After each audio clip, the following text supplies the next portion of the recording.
Buenas tardes, bienvenidos a todos.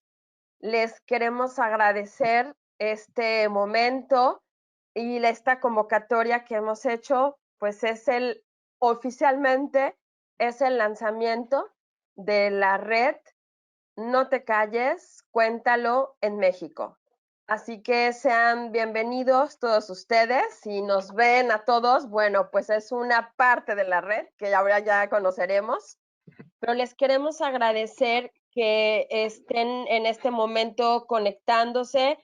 Probablemente están en sus casas, en sus trabajos, en la escuela o quizás en la calle, en el coche, ante una realidad que a todos, pues los que estamos aquí involucrados en la red, ha sido una realidad que nos ha traído como una llamada. Es una manera en la que entendemos que no es nada nuevo, pero sabemos que este es un momento crucial en la historia también de nuestra iglesia, en la historia de nuestro mundo, donde a todos nos atañe este tema de la salud en todos los sentidos de nuestros niños, niñas y adolescentes. Y en este caso, pues nos compete a todos este tema de la prevención ante algo bastante doloroso y grave de lo que hemos sido, pues de alguna manera, testigos directa o indirectamente. Se dice que hay un porcentaje altísimo. Nuestro país es uno que tristemente ocupa de los primeros lugares en abuso sexual y lamentablemente también en cuanto a pornografía infantil. Nosotros como red queremos ahora presentarnos y poder decir que en medio de muchas situaciones que nos duelen, porque muchos de nosotros pues hemos tenido experiencias quizá en carne propia de lo que es el abuso o experiencias en nuestros propios hogares, en nuestras propias comunidades, en lugares donde estamos tan tocados porque pues no queremos cerrar simplemente los brazos y no queremos quedarnos callados. Entonces, por eso que primero empezamos de manera muy casual. Agradezco profundamente a la Fundación Edelvives, que empezamos junto con ellos. Después nosotros como editorial Edelvives México. Después se han ido sumando cada uno de estos, pues, este precioso equipo. Ustedes los conocerán ahora de manera, pues, quizá ahora sencilla, pero poco a poco somos un grupo de personas que no nos sentimos ajenos ante esta situación. Entonces, queremos no quedarnos callados, queremos empezar a proponer algo y sobre todo un reto muy importante, trabajar como red. No podemos cada uno ver lo que hace de manera personal, sino que sabemos que para enfrentar muchos momentos difíciles en la historia se ha podido gracias al trabajo interdisciplinario y que ahora lo queremos hacer como una suma y que quisiera pues agradecer a todas estas personas que ustedes ven ahora en pantalla por su sensibilidad ante una llamada. En algunos fue a través de una llamada casual, en un momento de vernos, de dialogar, y ahí ahí es el momento en el que ha ido poco a poco surgiendo esta red. Entonces, me gustaría, bueno, pues mi nombre es Adriana Ochoa, estoy en el Departamento de Pastoral Misionera Alegrate, editorial Edelvives, y me gustaría, bueno, pues presentarles también a Carmen, que es quien nos va a hacer favor de ir presentando a cada uno de este precioso y maravilloso equipo que conforma la red. Entonces, bueno, pues aquí también Carmen, que está pues como coordinadora en este momento de la red de educación. Entonces, adelante Carmen, muchas gracias Al para que nos contrario, puedas Diana, presentar a todo este precioso equipo que está configurando esta red. así es todo un honor poderlos presentar y bueno, muchas gracias porque la invitación nos llegó como Red de Educación de la CIR, de la Conferencia de Institutos Religiosos de México, es decir, todos los religiosos que nos dedicamos a la educación en México y bueno, queremos sumar y eso es el trabajo en red, es esta sinergia y cada quien aporta lo que sabemos hacer. Entonces, les voy a decir primero, a grosso modo, las organizaciones que y conformamos esta red de redes, como yo le llamo, y luego voy a ir presentando puntualmente a cada uno para que demos un breve saludo. Tenemos el gusto y el honor y el privilegio de contar con todo el apoyo y el respaldo de la Conferencia del Episcopado Mexicano, que como, bueno, ustedes saben, ahora están en una reunión y por eso no pueden estar, pero nos acompaña pues la SEM y eso es muy bueno. También está el Instituto Mexicano de Doctrina Social Cristiana, INDOSOC, la Red de Educación de la CIR, la Asociación Guardianes, la Alianza Iberoamericana de la Familia, Derechos de la Infancia y Adolescencia, el Centro Mexicano para la Filantropía, CEMEFI, la Fundación ANAR desde España, la Fundación Edelvives, el Departamento de Pastoral Edelvives México, los hermanos maristas de las dos provincias de México, de nuestro país, Comunidad Segura, Distrito Antillas México Sur, los hermanos lasallistas, UPAEP y la editorial Edelvives México. Y bueno, ahora voy a ir mencionando a las personas para que nos vayamos presentando y vayamos viendo como los rostros de esta red que hemos podido formar. Y bueno, Karen, si eres tan amable de presentarte. Claro que sí, muchísimas gracias, Carmen, muchas gracias a todas y a todos. Bueno, pues yo del Instituto Mexicano de Doctrina Social Cristiana y para nosotros como, bueno, pues institución comprometida con las causas sociales desde nuestra fe, pues es fundamental este tema, ¿no? Simplemente agradecer y decir, bueno, que efectivamente es un tema que pues nos atañe, es un tema que nos preocupa y es un tema que queremos pues seguir colaborando, seguir trabajando porque creemos que como sociedad y como iglesia tenemos que estar presentes en estas realidades. Muchas gracias. Gracias a ti, Rosario.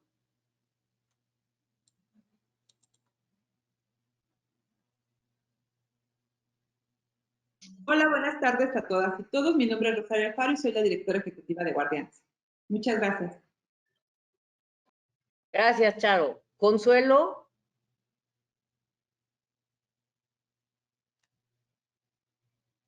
Tu sonido, Consuelo. Perdón. Buenas tardes. Es también un honor para la Alianza Iberoamericana de la Familia el poder formar parte de esta, como lo acaba de decir Adri, maravillosa red. A sus órdenes. Gracias. Raquel, ¿estás por ahí? No sé si nada más, si puedes hablar, si te podemos escuchar. Ha tenido algunos problemas de conexión. Bueno, Raquel Pastor Escobar, ella es la directora de Derechos de la Infancia y Adolescencia. Es una asociación civil que vela pues también por los niños en riesgo de violencia sexual. Tengo el gusto también de presentar al hermano Enrique. Buenas tardes, soy Enrique Escobar de la Comunidad Marista de México Occidental y también con mucho gusto y la conciencia de que solos no podemos, queremos participar en esta red. Gracias. Gracias, hermano Enrique. Lourdes. Hola, buenas tardes a todos y a todas. Soy Lourdes López. Soy coordinadora distrital de Comunidad Segura del Distrito Antillas México Sur, de las instituciones y colegios lasallistas. A sus órdenes. Muchas gracias, Lulú. Desde España, que son allá aproximadamente las 2 de la mañana y valoramos mucho, está Arturo. Buenas tardes a todos. Un lujo estar aquí con vosotros, aunque sean aquí, pues eso, sí, la 1:15 más o menos. Soy el director general de la Fundación ANAR y desde la Fundación ANAR, pues todo nuestro apoyo para este proyecto, por supuesto, y un lujo formar parte de todo ello. Muchas gracias. La Fundación ANAR es una fundación que está en España y en otros países de Latinoamérica que se dedican también a la prevención del abuso sexual, del acoso.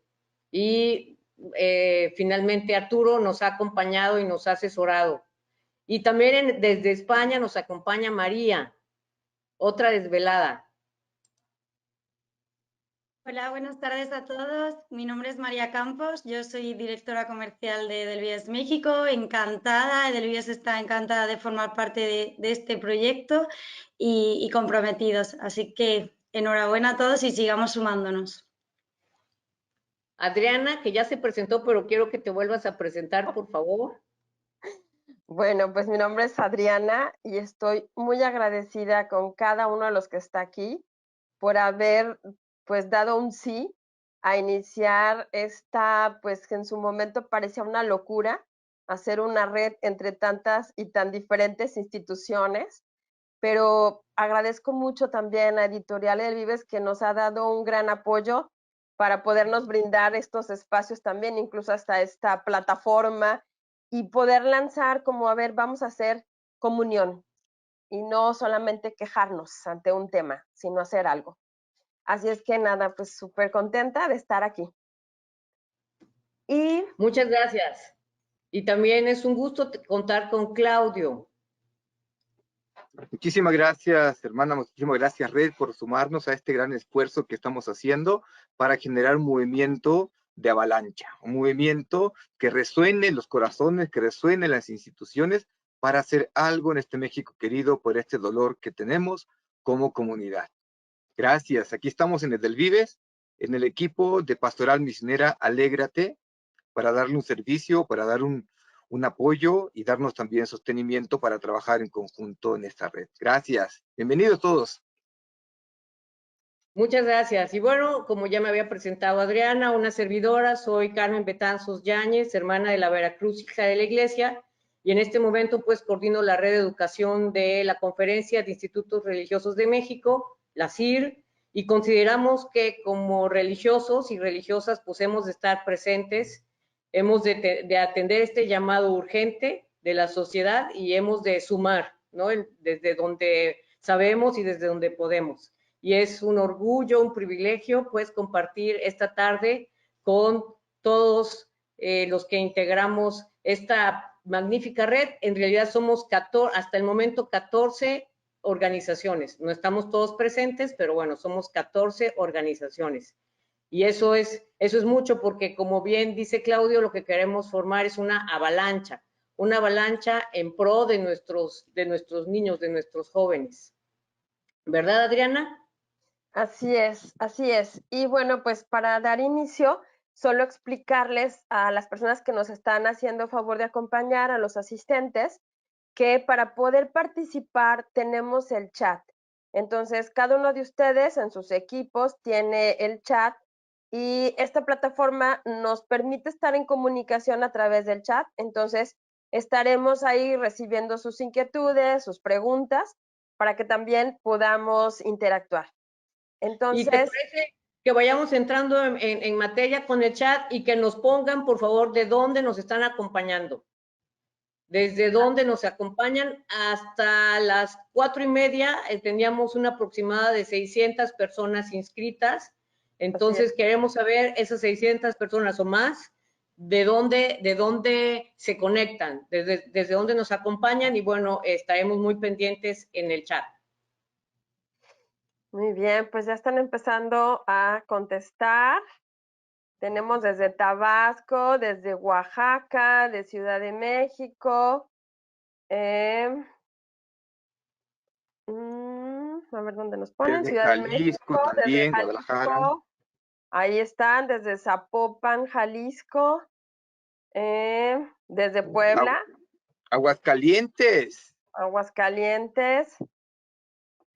Desde De la comarca Guadalajara. lagunera. Ahí estamos, desde Estado de México. Querétaro. Baja California Sur, Hidalgo, León, Guanajuato, Guadalajara, mira que Guadalajara tenemos a muchos, ¿eh?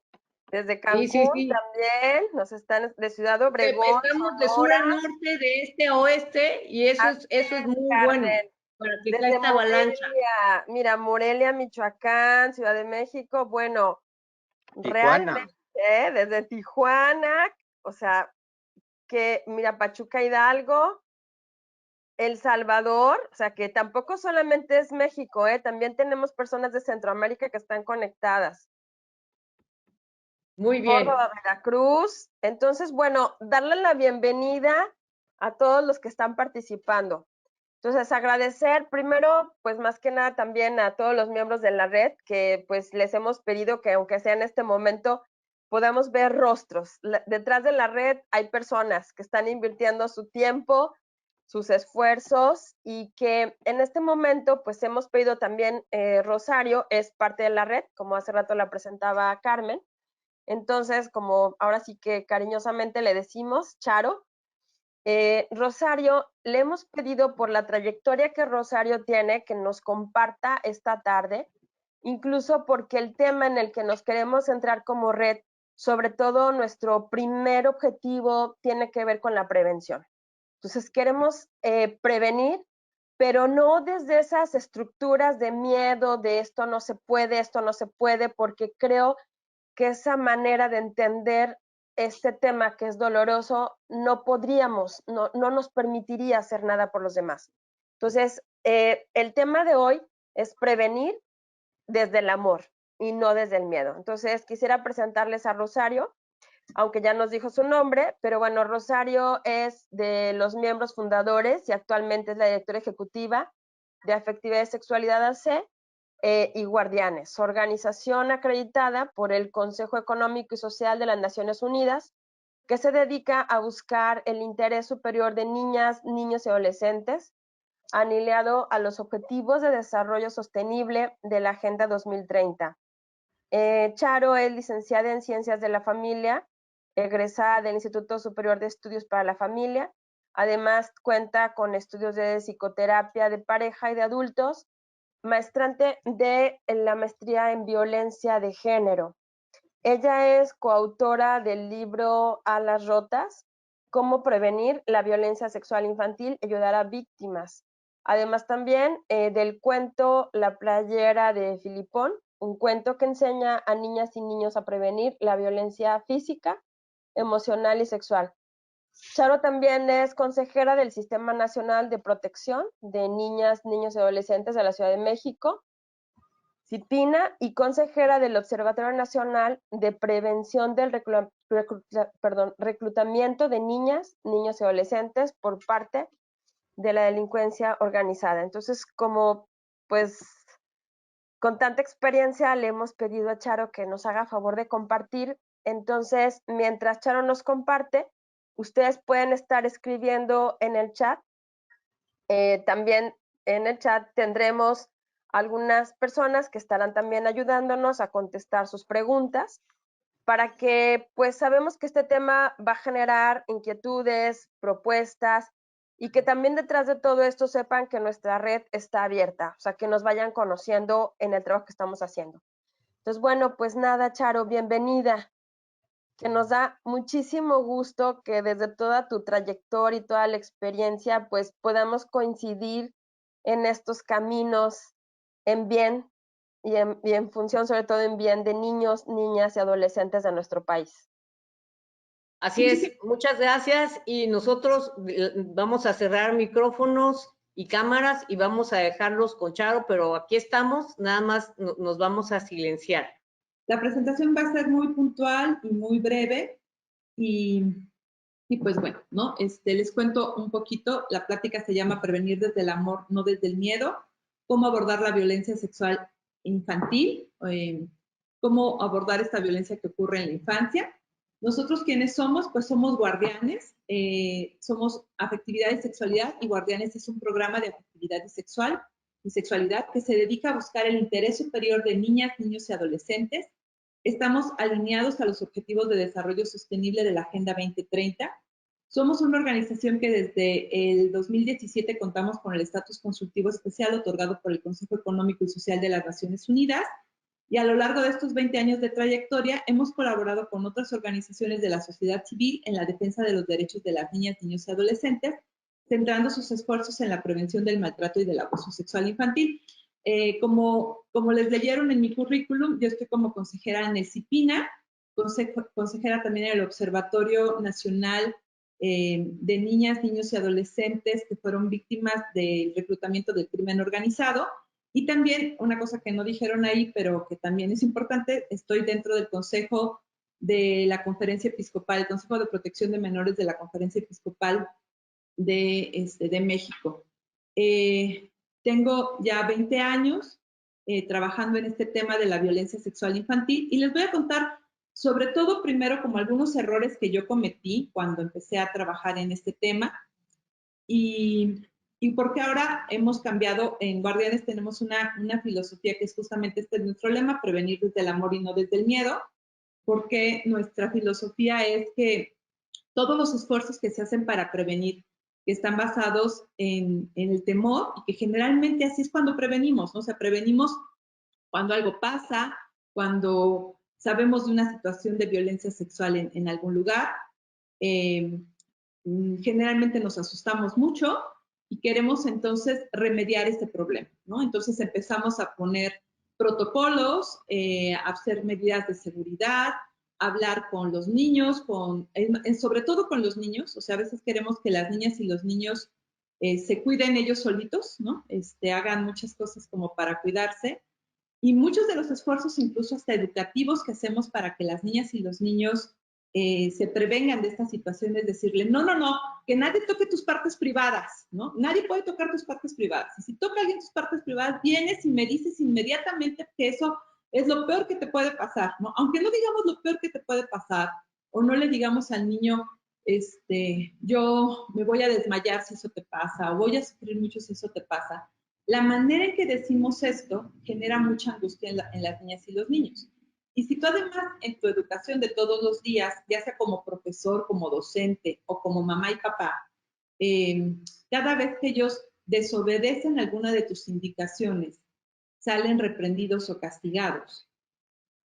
Pues imagínate, ¿no? O sea, si un niño dice, a ver, si tiré un vaso de agua en la mesa y mi mamá se puso como loca, no, pues si le digo que alguien tocó mis partes privadas, digo, no es que lo esté pensando, es lo que los niños, o sea, no es que lo piense así como lo estoy diciendo yo, pero sí lo piensan. Los niños dicen, yo no vuelvo a decir, o sea, no le voy a decir a mi mamá que esto me pasó, ¿no? O sea, si le digo, pues sí se puede morir, sí le puede pasar algo muy grave. O sea, ¿cómo le transmitimos la información a las niñas y a los niños para que esta información no los asuste, no los violente, porque también hablar de sexualidad antes de tiempo es violentarlos, no les genere un problema y un tabú con la sexualidad, no crezcan con los miedos que nosotros crecimos al respecto, y algún día, cuando descubran la sexualidad a su tiempo, en su momento, puedan vivirla de una manera plena, de una manera amorosa, comprometida, consciente, responsable, porque en realidad en el fondo no solo queremos evitar la violencia sexual, sino lo que queremos es que ellas y ellos tengan una vida más plena y más feliz. Entonces, eso es el tema que en Guardianes nosotros tenemos todo el tiempo. Yo les voy a poner, porque este tema es un tema delicado, les voy a poner 5 reglas para que podamos hablar de en estos 50 minutos que yo voy a hablar, que se mantengan en esta situación. La primera es, entrégate a la experiencia. Los seres humanos lo que más necesitamos en la vida y lo que nos enriquece es la experiencia. La vida es rica en experiencias. Yo te voy a pedir que, ya sé que has tomado miles de pláticas por Zoom, por Facebook, por donde sea, aquí por webinar, y que ya estás acostumbrado a cómo es este procedimiento de tomar pláticas en línea. Pero te voy a pedir que por favor no la vivas como una más, que la vivas, la disfrutes y que en la medida de lo posible te entregues a la experiencia, porque fíjate, la experiencia te devuelve como tú te entregas a ella. Y también haz de cuenta, si te vas a meter al tema de la prevención en tu colegio, con tu familia, en tu comunidad, te pido que te entregues a la experiencia. Posiblemente al meterte a esta experiencia, la primera persona renovada y transformada en su afectividad y en su sexualidad seas tú. Te pido que te mantengas aquí y ahora y que quites distractores. Sé que están las niñas, los niños en tu casa. Sé que probablemente tengas mucho trabajo, que seguramente esta es la hora justamente del baño de las niñas y los niños, de acostarlos, de darles de cenar. Pero te pido que por un momentito intentes concentrarte en lo que vamos a ver. Si alguien te puede ayudar con estas tareas, mucho mejor. te invito a que tengas una actitud de curiosidad y no de juicio. Fíjate, nada se resuelve cuando nos juzgamos. Tú podrías juzgarte toda la noche por X situación y no se va a resolver. En este tipo de temas, cada vez que nosotros nos juzgamos, en lugar de resolverlo, lo complicamos mucho más, ¿no? Seguramente yo voy a decir muchas cosas que no son las cosas que tú has hecho, ¿no? Seguramente. O que vas a decir, híjole, ya no lo hice, ya mis hijos ya están en la universidad, ya la regué. Está bien, o sea, cada quien recibió lo que necesitaba y nunca es tarde en la vida para remediar las cosas. Si tus hijos ya están en la universidad, seguramente pronto vas a tener nietos y entonces es una generación a la que vas a poder educar de una manera muy distinta, ¿no?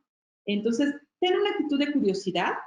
Me encantaría proponerte en esta regla que no te juzgaras, sino que al contrario te comprendieras, fueras compasivo contigo, amoroso. Pero sé que estas habilidades de comprensión, de escucha, de amor, son más elaboradas y a veces no las tenemos, o si las tenemos hacia los demás, pero no hacia nosotros mismos. Entonces, como no te puedo pedir, sé comprensivo contigo, sé compasiva contigo, te voy a pedir que desarrolles curiosidad. O sea, que digas, mira, qué curioso, a mí me dijeron todo lo contrario. Qué curioso, creo que yo también tengo este síntoma. Qué curioso, creo que a mí esto también me ha pasado. No importa lo que sea, muchas veces también cuando estamos dando este tipo de pláticas hay personas que recuerdan que ellos sufrieron violencia sexual de niños, ¿no? Porque además, como voy a explicar, muchas veces esto lo tienen olvidado. Entonces, no importa lo que sea, no importa si es una cosa que te está recordando algo, no importa si te estás culpando de que no hiciste las cosas bien en la crianza de tus hijas e hijos, lo que haya sido, te pido que no te juzgues, que tengas una actitud de mucha curiosidad. Que digas, mira, qué curioso que hice eso y que le investigues, que busques más, porque lo que es el juicio es que nos da mucha vergüenza y ya no queremos volver a tocar ese tema. Y aquí la idea es tocarlo. Nosotros en Guardianes decimos que las heridas son la puerta de entrada al conocimiento de nosotros mismos. Y la herida de la violencia sexual es una herida que es una gran puerta. Rumi decía que la herida es el lugar por donde entra la luz. Entonces, lo que queremos es tocar nuestras heridas con la sexualidad, con la afectividad y poderlas sanar. Ahora, ¿quieres que te diga algo? Todos tenemos heridas con este tipo, hayamos sufrido o no violencia sexual, tenemos heridas con la afectividad y la sexualidad. Ahora, si tienes una duda muy grave y no la quieres compartir ahorita, puedes escribirnos a info@guardianes o ponerla en el chat. Si quieres, ahorita la puedes poner en el chat, pero si es algo muy íntimo y personal y no lo quieres poner ahí, ponlo en info@guardianes y con mucho gusto te contestaremos. Por último, te pido que mantengas la mente y el corazón abiertos para escuchar tal vez cosas que ya has oído, pero esperaría que las escuches de una manera diferente y esperaría que aprendas algo nuevo, ¿no? El objetivo de esta plática va a ser que las y los participantes aprenderán algunas herramientas emocionales para prevenir la violencia sexual durante la infancia. Es algunas porque nosotros tenemos un curso que se llama Prevenir desde el amor y no desde el miedo, que dura 20 horas. Entonces, en este curso, pues damos cosas mucho más completas de lo que vamos a ver ahorita como un pequeño resumen en estos 50 minutos. Vamos a utilizar para abordar este tema una metodología que se llama indagación apreciativa. La verdad la vamos a utilizar un poco mal, ¿no? O sea, no mal de que no hagamos los pasos, porque esta metodología de indagación apreciativa que pertenece a la teoría del cambio, lo que busca es que estos pasos no sean pasos lineales, sino que sean pasos a los que se pueda regresar una y otra vez y que se puedan hacer una planeación más en forma. Pero aquí solamente la voy a utilizar para que me ayude a organizar mi discurso, ¿no? Entonces, por eso digo que la voy a usar un poco mal. No quisiera que se quedaran con la idea de que esto es la indagación apreciativa, pero me voy a basar en estos puntos de los que habla la indagación apreciativa para acercarse a un problema para poderlo resolver. Esta metodología habla de 5 Ds. Describir, descubrir, dreams, que es soñar, diseñar y destino. Voy a utilizar estas 5 Ds para poderles explicar este tema, ¿no? Sé que es un tema que a todos les causa miedo, de hecho me gustaría que se pueden escribir en el chat. ¿Cuál es la emoción que generalmente surge cuando ustedes escuchan el tema de violencia sexual? ¿no? O sea, de hecho, fíjense, yo hablo de violencia sexual y no de abuso sexual. ¿Por qué hablo de violencia sexual y no de abuso sexual? Porque últimamente hemos hecho varios grupos de personas que nos dedicamos a este tema, tanto en México como en el mundo. Hemos pensado cuál es la mejor manera de que las personas entiendan el mensaje. Y nos dábamos cuenta que muchas personas cuando oían la palabra abuso lo minimizaban, ¿no? De hecho, por ejemplo, muchas personas dicen, bueno, solo fueron tocamientos, ¿no? O sea, si son tocamientos, pues no es tan grave. Eso es violencia sexual, ¿no? Ahorita voy a explicar por qué es violencia y en qué consiste este tipo de violencia. Entonces, quisiera que me pusieran ahí en el chat qué emociones tienen. Por ejemplo, miedo, angustia, coraje, enojo. Tal vez alguien no siente eso, tal vez alguien siente empoderamiento, gusto, poder, ¿no? Ir a la lucha contra estas personas, compromiso de hacer que cambien. No sé qué emociones te surjan, pueden ser de bienestar o de malestar. A ver, Adriana, dime. Sí, mira, está, bueno, pues primero agradecerle a la gente porque en cuanto lo pediste empezaron a escribir. Entonces dicen impotencia, ira, indignación, miedo, susto. Me preocupa en sobremanera que mis hijos no distingan dichos actos, angustia, rabia, miedo, enojo, impotencia de no saber reaccionar correctamente, motivación, yo siento coraje, odio, nervios, miedo. Se vuelve a repetir muchas veces, coraje, enojo, emoción de tristeza, intención de participar de alguna manera en la prevención, confusión, preocupación, impotencia, angustia, sorpresa, enojo y miedo. Hasta ahí es donde nos han escrito, angustia y miedo. Muy bien, muchísimas gracias, Adriana. Pues sí, la verdad es un buen trabajo, o sea, esto es justamente, estas son generalmente las emociones que todos experimentamos cuando tenemos enfrente una situación de violencia. Pero saben que estas emociones de malestar, lo que generalmente hacen es que nos paralizan, ¿no? A los seres humanos nos gusta estar bien y nos desagrada sentirnos incómodos o mal. Y cuando hacemos las cosas desde esta parte de enojo, muchas veces nuestras respuestas son muy poco asertivas, ¿no? Yo durante muchos años, o sea, yo les quiero compartir que yo durante muchos años trabajé en este tema muy enojada, ¿no? Y luego también muy triste. O sea, cuando yo veía muchos casos y además cada vez sentía que había muchísima injusticia, que no había resolución de los problemas, que no se podían hacer las cosas mejor, muy frustrada en muchas cosas, ¿no? Y de verdad, desde este espacio, uno en lugar de generar un cambio, genera mucho más miedo. O sea, el miedo, estas emociones se contagian, ¿no? Si nosotros, imagínense, cada vez que escuchamos esto, sentimos esta situación, pues evidentemente la vamos a transmitir así a las niñas y a los niños. Y lo que hacemos inconscientemente es perpetuar el secreto y el silencio. Es hacer que nadie pueda hablar de afectividad y sexualidad y que además cuando algo te pasa, digas, no, si lo cuento, mi mamá se muere. Si lo cuento, o sea, imagínate que yo digo que mi tío abusó sexualmente de mí cuando era niña. Hoy mi abuelita se le parte el corazón. Voy a desintegrar a la familia, ¿no? No, imagínate que digo que en la escuela algo me pasó. La escuela además hace muchísimas cosas buenas, ayuda a muchas personas. ¿Qué pasa si yo digo esto además? No solamente por los demás, o sea, a mí me van a ver súper mal.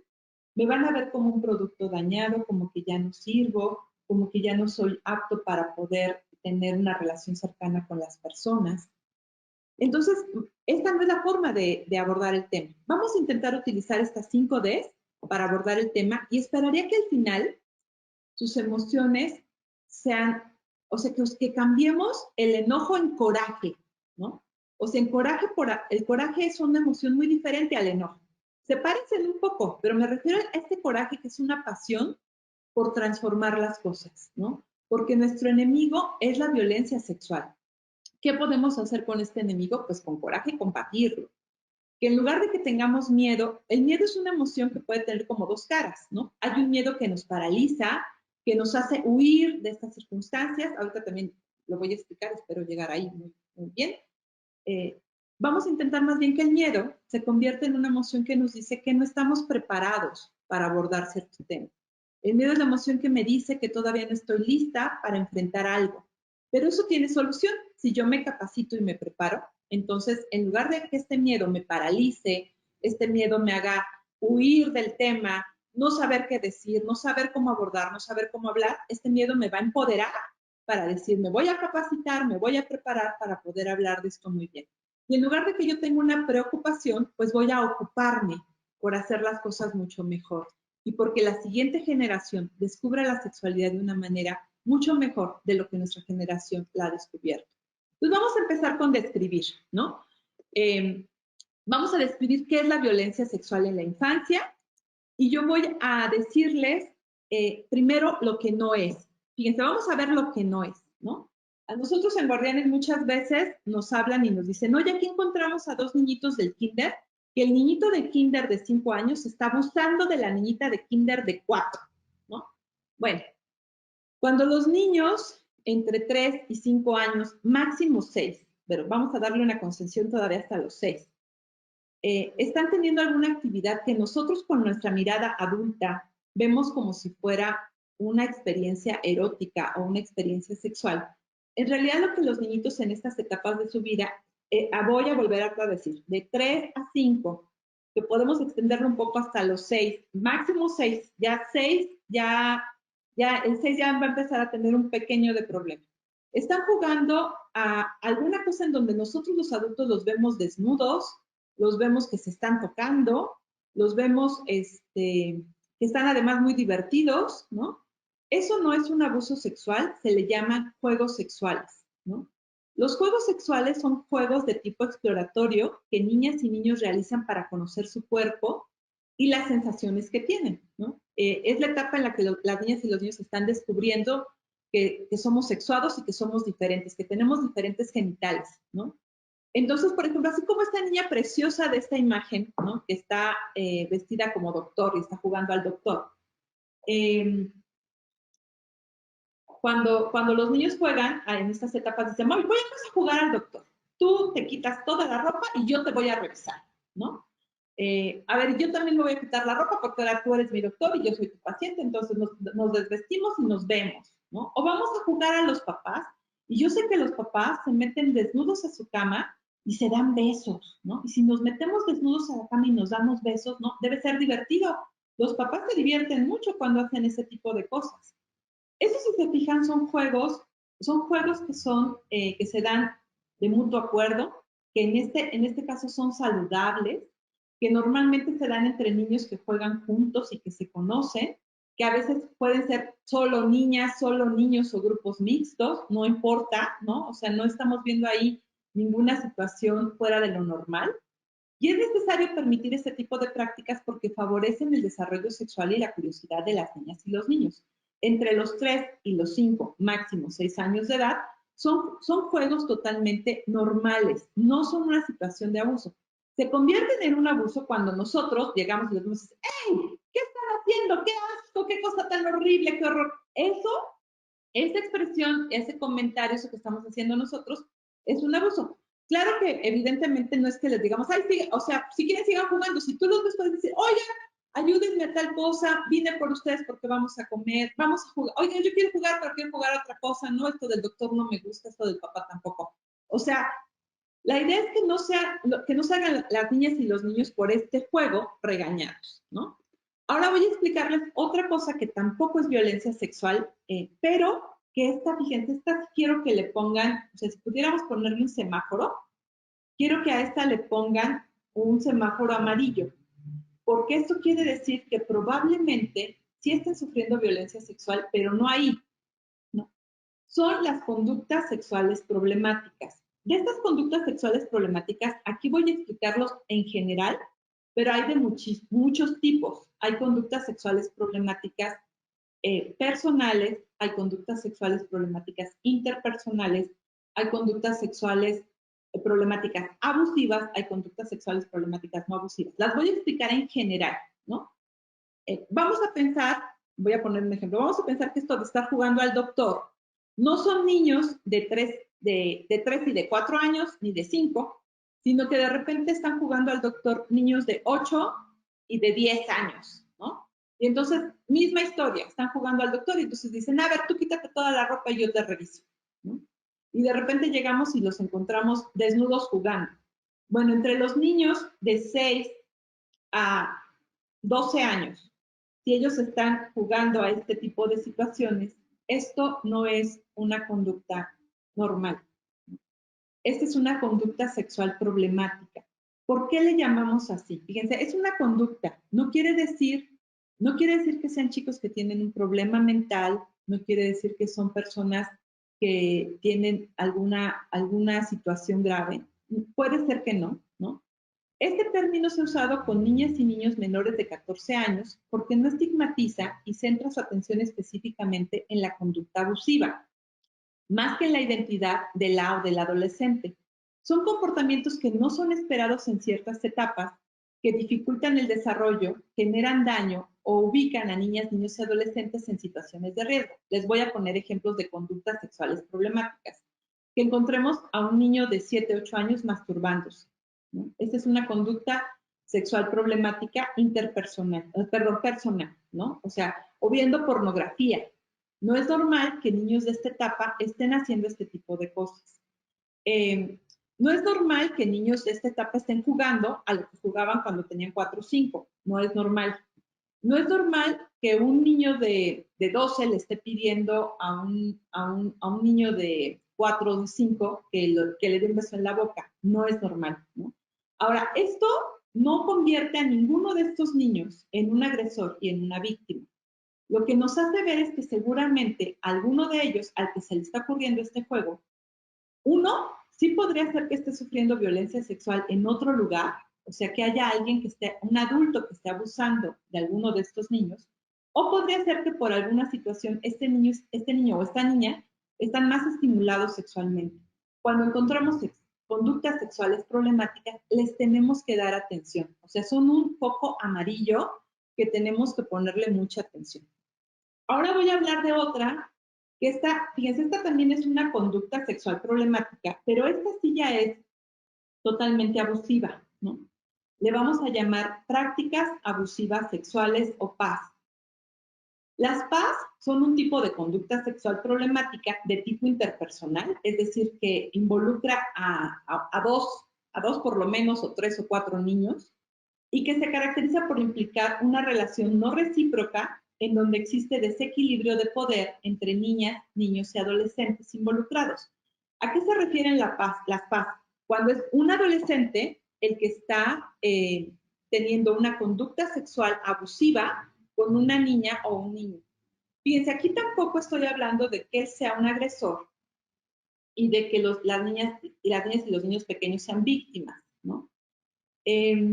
¿Por qué no le estoy llamando agresor a este adolescente? Que sí podría ser un agresor, ¿eh? O sea, sí podríamos, en muchas partes, digo, en México, cuando nosotros hablamos de este tipo de situaciones, incluso están dentro del Código Penal y tienen un castigo en donde los adolescentes que cometen este tipo de prácticas van a la cárcel.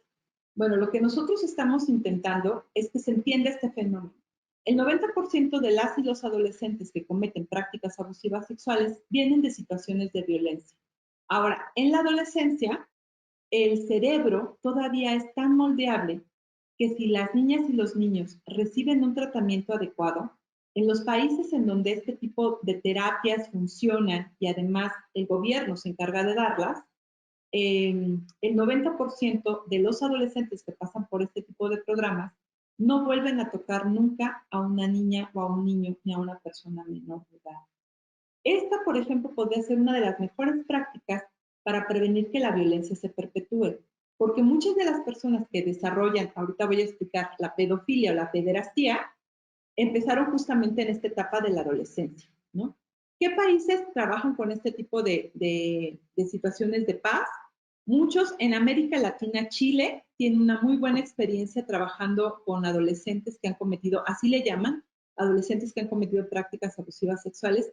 Y la verdad, en mi experiencia, esta es una excelente práctica porque los casos más difíciles que nosotros hemos visto es cuando el hermano mayor está abusando del hermano más pequeño.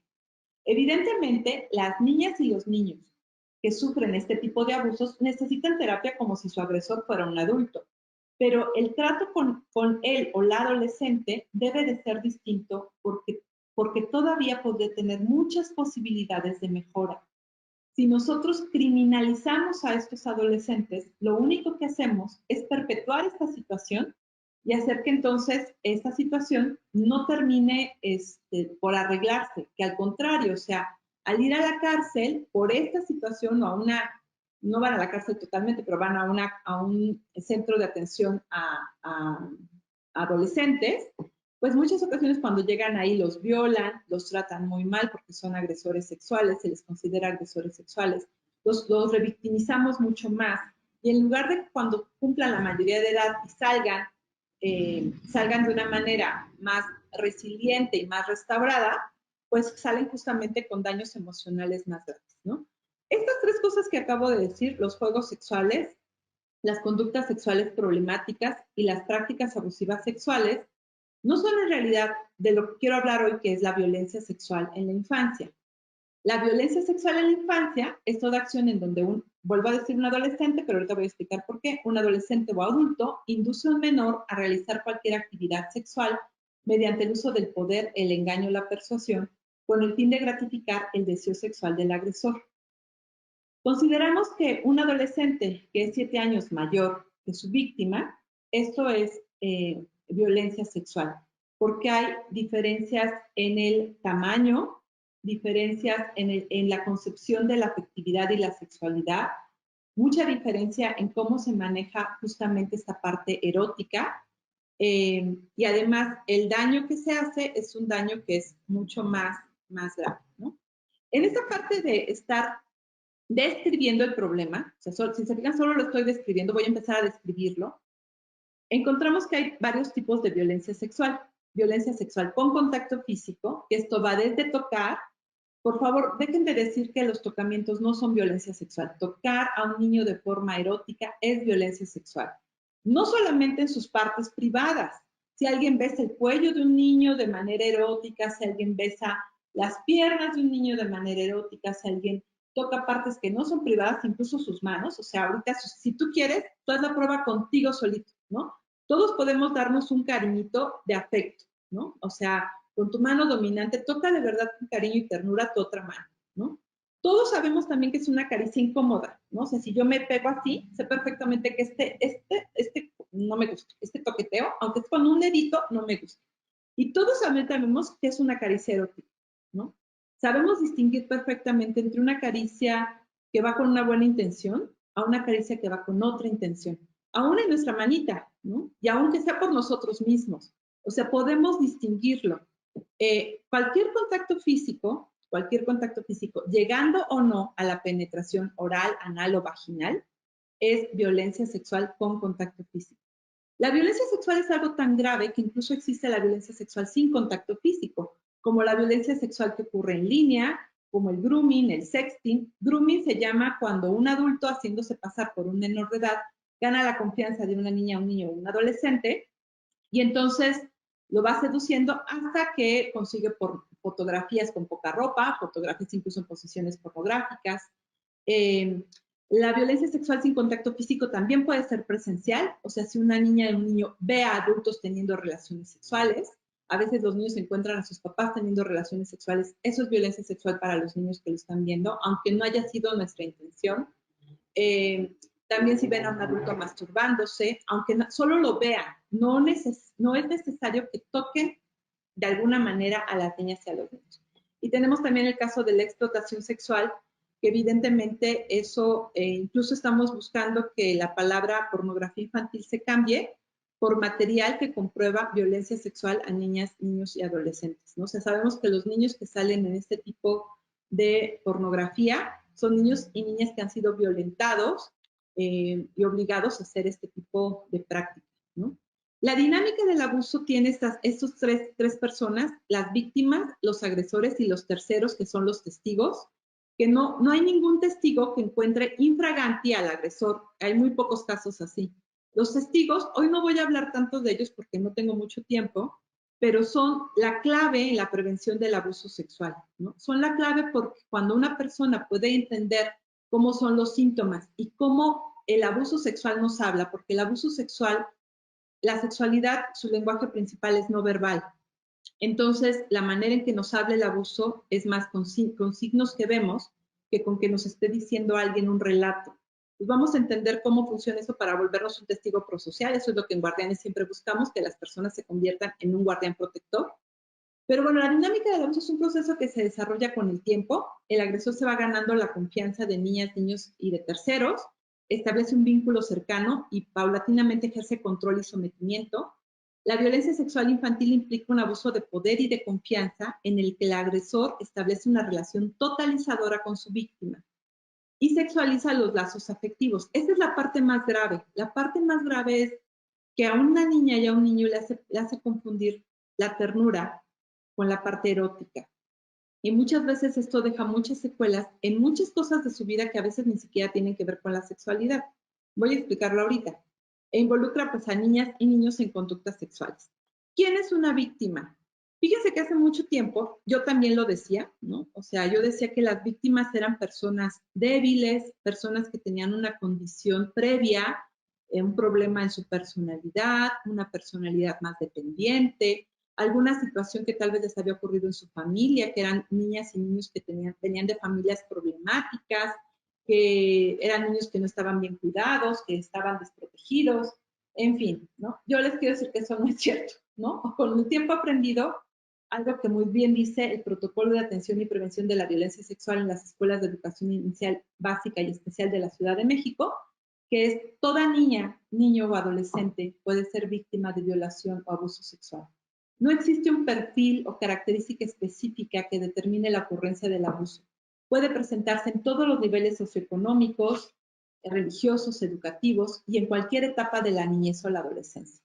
Esto no es, incluso si a ti te pasó, una vez una chica me dijo, yo no sé qué es peor, si reconocer que tengo abuso sexual o saber que soy borderline, ¿no? Entonces yo le decía, ¿pero por qué piensas que eres borderline? Porque ya leí un libro que dice que todas las víctimas de violencia sexual son borderline. Muchos psicólogos, muchas personas que incluso se dedican a este tipo de cosas, dicen, pues es que una víctima ya tenía un trastorno desde antes de la personalidad, ¿no? Entonces, eso no es cierto.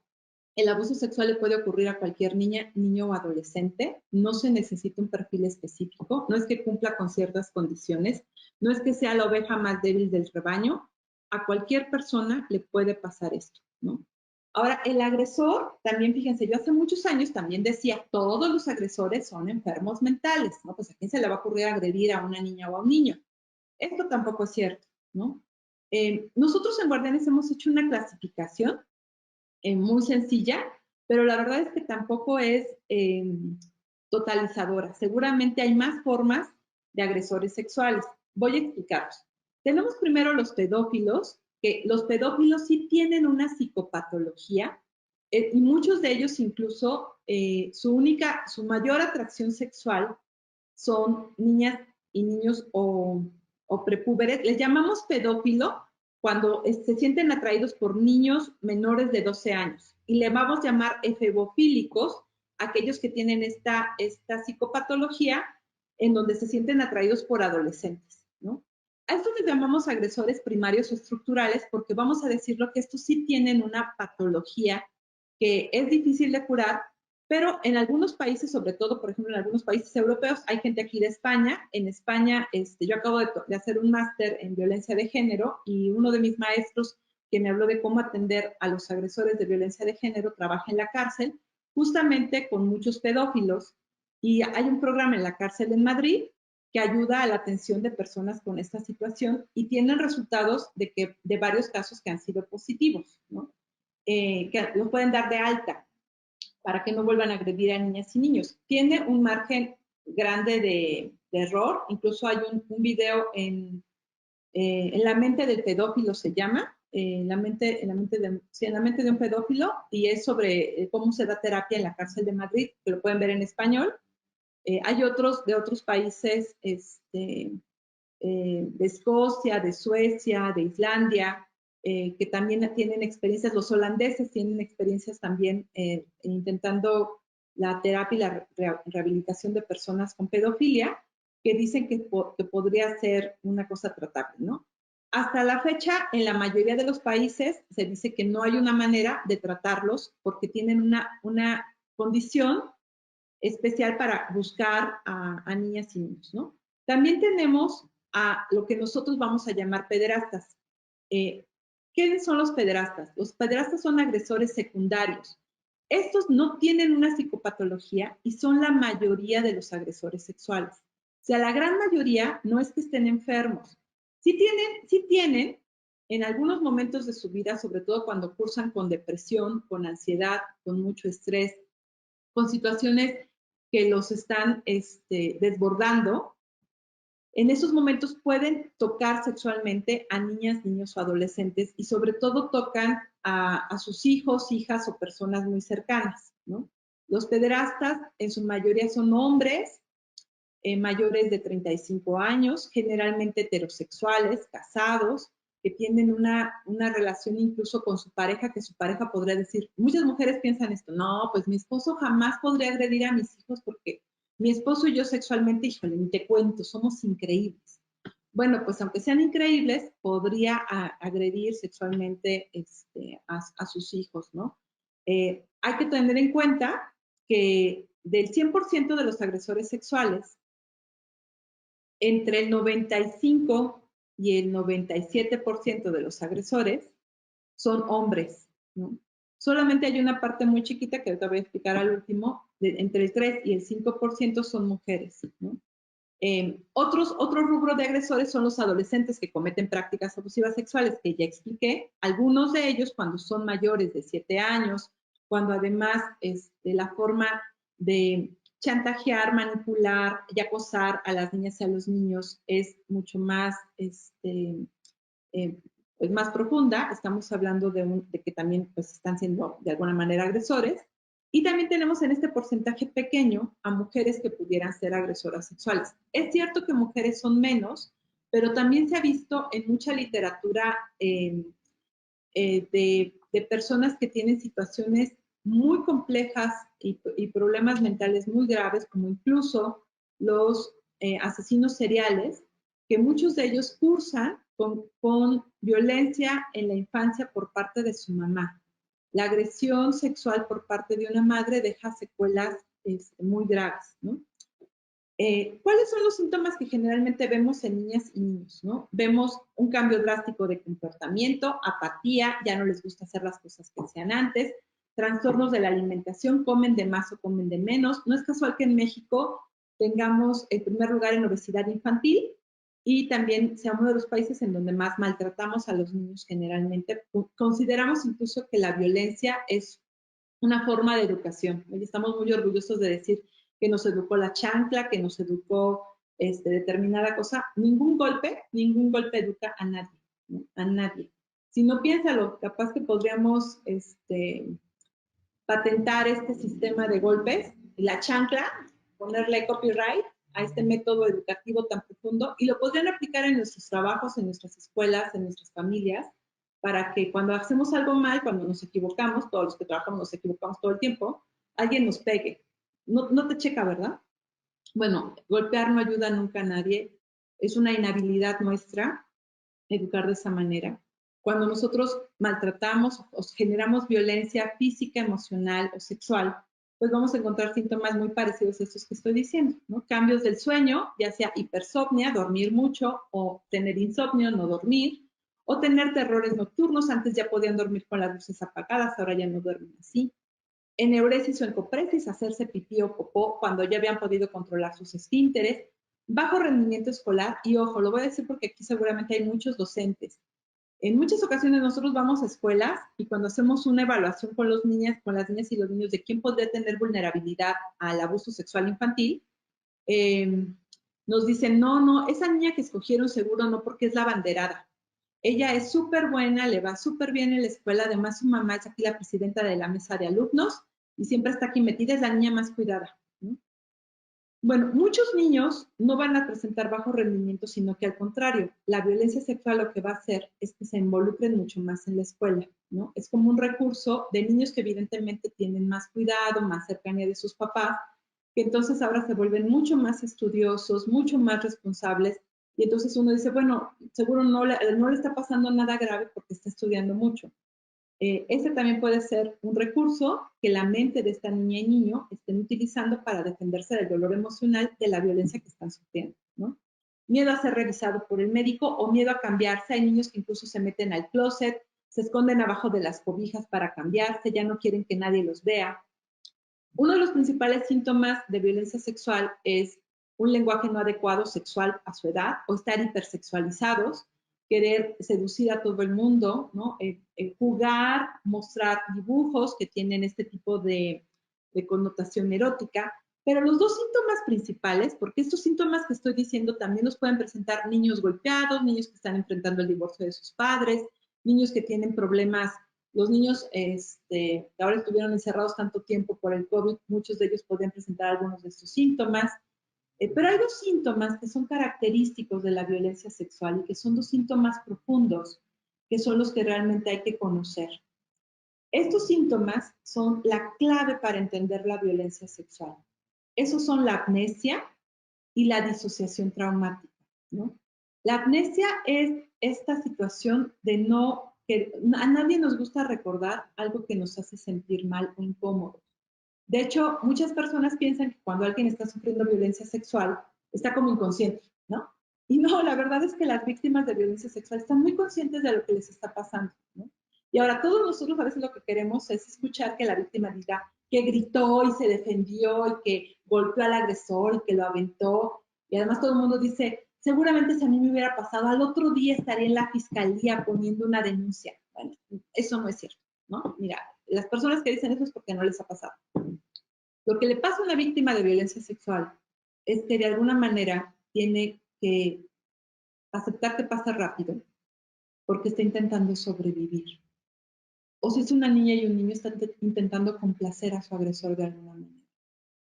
Y cuando tienes esta experiencia, que además, esa es la clave, toda situación de violencia sexual, el lugar donde ocurre esta violencia es en el cuerpo. El cuerpo de las víctimas se convierte en la escena del crimen.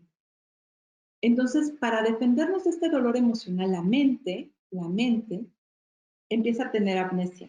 Pero el cuerpo, que el cuerpo además tiene un tipo de memoria, el cuerpo tiene varios tipos de memoria. Tiene una memoria motriz, tiene una memoria táctil, tiene una memoria sensitiva. Nuestra piel tiene muchísimas formas de memoria. Entonces, nuestra piel cuando tiene este tipo de memoria que está intentando recordar cosas y que le funciona mejor que nuestra mente cognitiva, lo que hace para no recordar esto es disociarse, es decir, es desconectarse de su cuerpo, ¿no? Por eso los síntomas que vimos anteriormente, comer, dormir, ya no hacer pipí en orden, todas estas cosas, si se fijan de lo que estamos hablando, es que la persona está desconectada de su cuerpo, no está en su cuerpo. Esa es la situación. Todo mundo, cuando tiene un trauma, que hace muchos años estuve en una balacera, no quería pasar por la calle donde fue la balacera. Cualquier persona sana no quiere volver a estar en el lugar donde sufrió un trauma. Imagínate que el trauma, la escena del crimen, es tu cuerpo. Es como si no quisieras estar en tu cuerpo siempre, ¿no? Y entonces empiezas a tener tantos síntomas que incluso especialistas en la salud lo confunden con tener síntomas borderline o tener otros problemas de personalidad, cuando en realidad lo que tienen es disociación traumática. Entonces ya vemos ahí en un pequeñito resumen, qué es la violencia sexual. ¿Qué tendríamos que descubrir? Bueno, vamos a descubrir, aquí es donde está con justo lo importante. Ya sabemos el problema, ya sabemos cómo es. Necesitamos descubrir qué cosas necesitamos saber para poder remediar este problema, ¿no? O sea, qué cosas realmente, a dónde tenemos que atacar el tema, ¿no? O sea, le digo a los niños y a las niñas que ya nadie los puede tocar.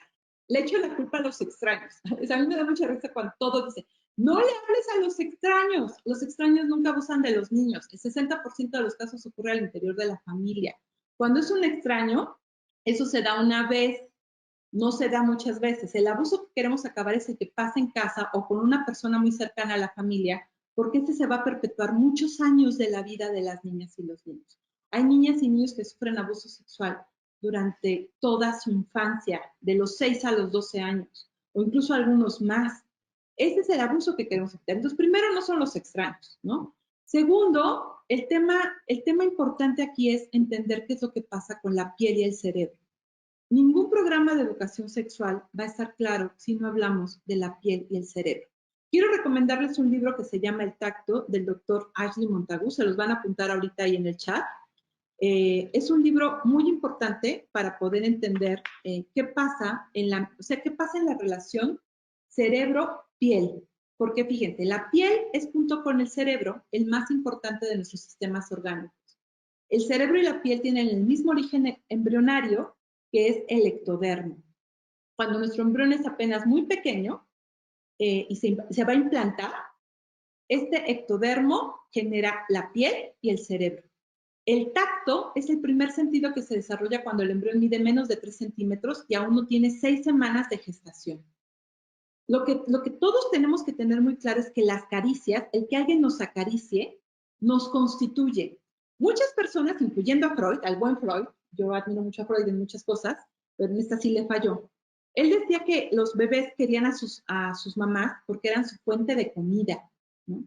Pero después muchos otros expertos, incluyendo al doctor John Bowlby, descubrieron que no es la comida por lo que seguimos a nuestra mamá, sino por el cariño y afecto que nos da. Que la ternura era incluso el alimento más importante que necesitaban los bebés. El ser tocado, acariciado, sostenido, y que entonces ahí aprendían un sentido de seguridad, de confianza y de protección.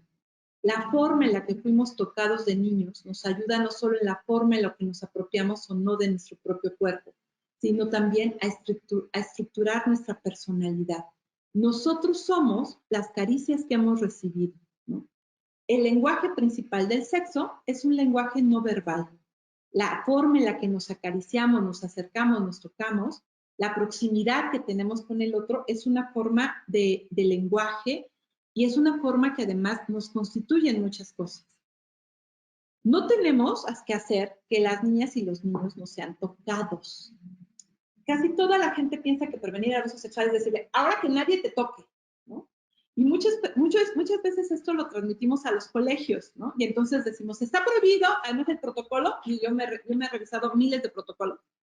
El protocolo dice, está prohibido que los docentes se acerquen a darle un beso a los niños, un abrazo a los niños, abrazos de 3 segundos, por favor, solamente tocando los hombros de una forma distanciada, los genitales, o sea, hay un protocolo del abrazo, ¿no? Bueno, los seres humanos necesitamos abrazos, cariño y ternura. Si eso lo prohíben en una escuela, en una familia, donde lo quieran prohibir, lo único que van a lograr es que el abrazo sea en privado y no en público. ¿Qué es lo que sí les deberíamos de enseñar a las niñas y a los niños? Que es una caricia de ternura a diferencia de una caricia erótica. Ahorita lo voy a explicar, ¿no? O sea, cómo sí se pueden acariciar, porque en realidad lo que tenemos que hacer es que niñas y niños sepan que dar afecto y que dar amor está bien. Y que eso no debe ser culpabilizado. O sea, además muchas niñas y muchos niños se sienten culpables porque dicen, es que a mí me gustaba abrazar y besar a toda la gente. No, pues a todos nos gusta que nos abracen, que nos miren bien, que nos den palmaditas, que las miradas también sintamos que nos acaricien. Eso a todos los seres humanos nos gusta, ¿no? El problema no es que alguien te toque, el problema es ser mal tocado. Es entender la diferencia entre una caricia de ternura y una caricia erótica. Muy rápido, ¿cuál es la diferencia entre una caricia de ternura y una caricia erótica? Las caricias de ternura tienen 3 características. La primera, se dan en público. En público. Todos podemos ver que alguien está acariciando a la otra persona, ¿no? Si una niña y un niño quieren darle un beso a su mamá, pueden darlo en público. Si la mamá quiere darle un beso a su hijo, puede darlo en público. No se tiene que esconder. Ay, ya se acabó mi tiempo. Voy a apurarme. Si una caricia de ternura es pública. 2, las caricias de ternura se pueden replicar. Como un niño besa a su mamá y a su papá, puede besar a su abuelita, a su tío, a su maestro, a su hermanito más chiquito, a todo el mundo. Podemos replicar este tipo de caricias a todos. Tercero, esta es la más importante. La sensación que dejan en nuestro cuerpo es de sentirnos bien, dan una sensación de bienestar. En cambio, las caricias eróticas, que a los niños les vamos a decir que son caricias incómodas para que ellos no se entiendan, porque la palabra erótico no la entienden. Las caricias incómodas, unos, esto es lo primero, se dan escondidas. O sea, ¿qué es lo que tenemos que decirle a los niños en lugar de que nadie te toque tus partes privadas? Olvídense de ese discurso, nada más da mucho miedo, ¿no? Lo que hay que decirles es, nadie te puede acariciar escondidas, ¿no? O sea, si alguien te acaricia escondidas, me dices para que yo le diga que hay que acariciarnos en público, ¿no? Este mensaje no les angustia, no les causa miedo, no les causa terror, no nada. 2, nadie te puede pedir una caricia exclusiva, ¿no? Las caricias eróticas son caricias exclusivas. Nadie quiere que como tú besas a tu esposo, a tu esposa, a tu novio, a tu novia, pues esta otra persona ande besando así a los demás, ¿no? Las caricias eróticas generalmente son exclusivas, es decir, tú y yo nos besamos así, esto es entre nosotros. Los agresores sexuales le dicen mucho a los niños, esto, tú me provocas esto a mí, eso solamente es entre tú y yo, ¿no?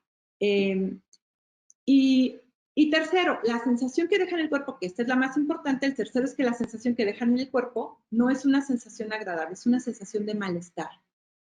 Lo que debemos decir a los niños es que nadie los puede acariciar a escondidas, que nadie los puede decir que esas caricias son exclusivas y que nadie puede hacerlos sentir de alguna manera mal, ni en público ni en privado, esto es claro. Si la tía quiere acariciar el cachete, le quiere dar un beso con baba o lo que sea y los niños no les gusta, tienen el derecho de decir, no quiero que me toques de esta manera, ¿no? ¿Por qué es el problema de los maltocados? Porque 1 de cada 4 niños, 1 de cada 6 niños van a sufrir abusos sexuales antes de cumplir los 18 años. Ser golpeado, maltratado, simplemente no acariciado, también cuando nadie te abrazó, nadie te tocó, deja una huella que produce mucho malestar en la vida adulta, ¿no?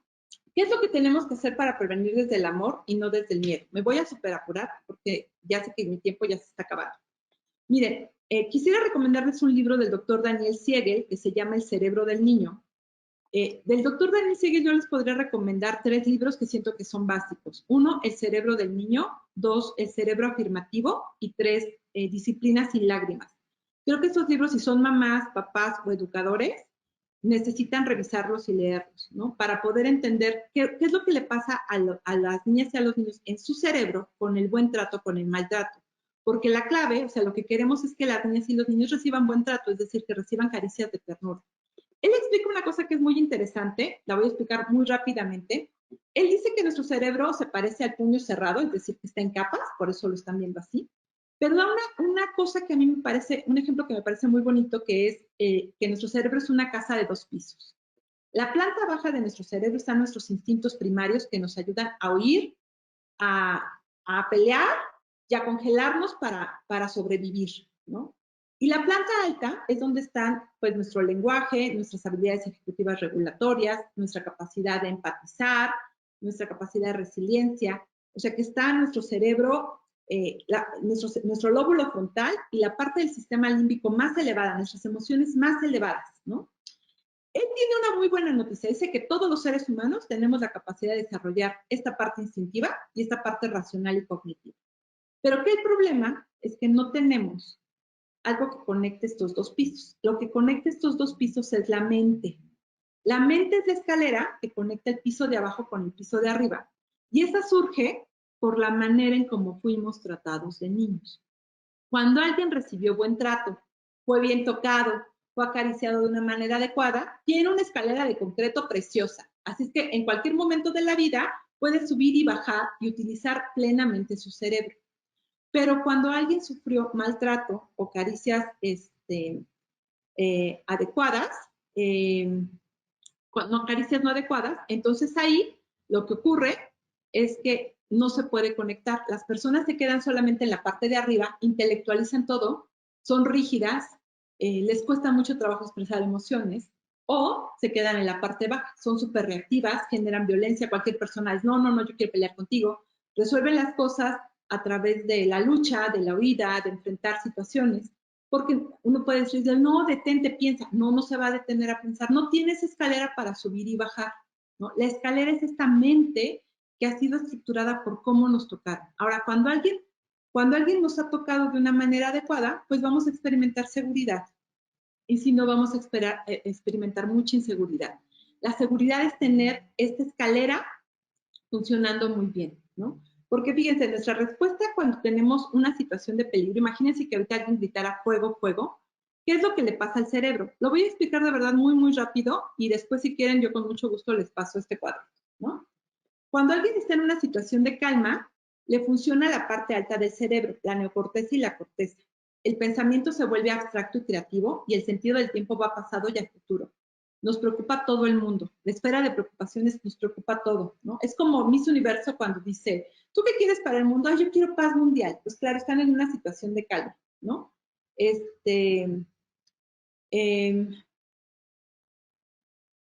Ahorita contesto sus preguntas, ¿no? Para explicar esto rápido. Cuando nosotros ya no estamos en una situación de calma, sino en una situación de alerta, vamos a pensar cuando te enteraste del COVID, ya no funciona la neocorteza y la corteza, sino funciona la corteza y la subcorteza, una parte más baja del cerebro. El nivel cognitivo se vuelve racional y concreto y el sentido del tiempo se va a días y horas. Por eso hacemos las compras de pánico, ¿no? Y la esfera de preocupación es la comunidad. Cuando estamos en una situación de alarma, vamos a pensar un temblor, ya no nos funciona la corteza, sino la subcorteza y el sistema límbico. Por eso todo se vuelve emocional e irracional, el sentido del tiempo se va a horas y a minutos y la esfera de preocupación es la familia. Es por lo que, por ejemplo, en un temblor le hablamos a nuestra familia y entonces tiramos el teléfono, ¿no? Cuando tenemos miedo, funciona el sistema límbico y el cerebro medio, es decir, una parte más baja, todo se vuelve reactivo. Todo se vuelve reactivo, tenemos minutos y segundos y la esfera de preocupación es uno mismo. Cuando tenemos terror, funciona el tallo cerebral, el nivel cognitivo se vuelve reflejo, se pierde la noción del tiempo y solamente queremos la integridad del cuerpo. ¿Qué es lo que necesitamos soñar y el destino donde queremos llevar a las niñas y a los niños? Bueno, necesitamos soñar con que las niñas y los niños puedan vivir una vida libre de violencia y que podamos tener indicadores positivos de cómo estamos logrando las cosas. Por ejemplo, que tengamos niñas y niños que sean más afectivos, que puedan tener más confianza para hablarnos de lo que nos pasa, que hagamos que la comunicación mejore muchísimo y sobre todo, pues lo que necesitamos es una educación sexual basada en el amor, ¿no? Eso es lo que necesitamos. Necesitamos que los derechos de las niñas y los niños se cumplan. Necesitamos diseñar programas en educación sexual basada en el amor. Necesitamos, con esto quiero terminar, un decálogo para poder prevenir la violencia sexual en la infancia. Siempre decirles las partes del cuerpo por su nombre, sobre todo nuestros genitales, se llaman pene, testículos, nalgas, vulvas, senos. Enseñar la diferencia entre caricias de ternura y caricias eróticas que ya expliqué. Enseñar que nadie puede tocar, ver, fotografiar sus partes privadas, ni puede enseñarle o pedirle a otro que toque o tome fotografías de sus partes privadas. Educar en afectividad buscando que niñas y niños puedan ser respetados cuando no quieren saludar a alguien de beso o de abrazo. Enseñarles que nadie puede tocarlos si esto los hace sentir incómodos.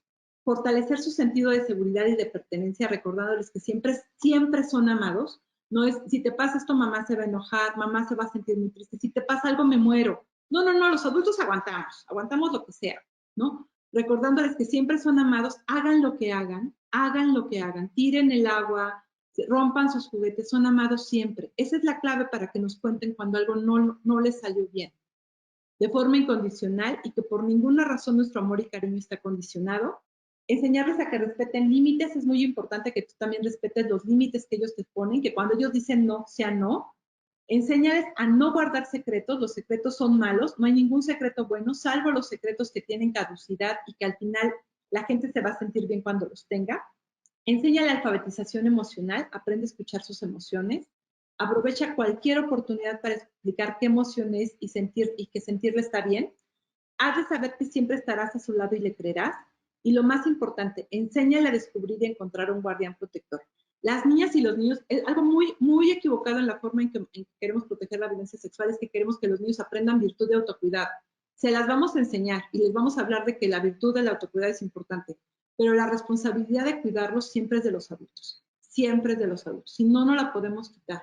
O sea, si los niños están en casa, pues los responsables son papá y mamá, si los niños están en la escuela, los responsables somos los docentes, somos responsables de ellos. ¿Por qué queremos en este destino? Que lo que queremos en realidad es que tengamos mamás y papás que traten mejor a sus hijos, que sepan cómo conectarse con ellos, que den una mejor educación sexual.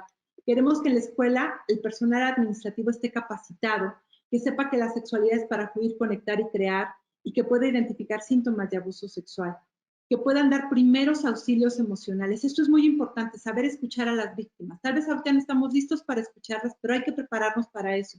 Nosotros damos un curso de primeros auxilios emocionales para poder ver cómo escuchar a las víctimas cuando ellos hablan. Y sobre todo estamos buscando niñas y niños que reciban una educación sexual de acuerdo a su edad y sensibilidad, que reciban un trato afectivo sano que les permita entender la diferencia entre caricia de ternura y caricia erótica.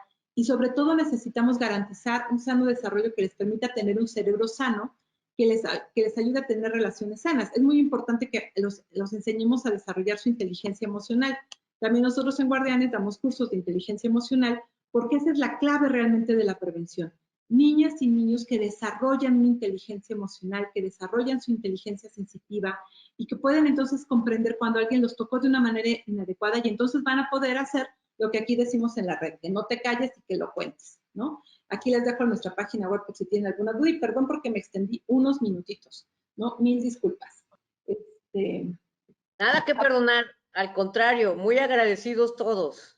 Es más, están pidiendo que le sigas. ¿No?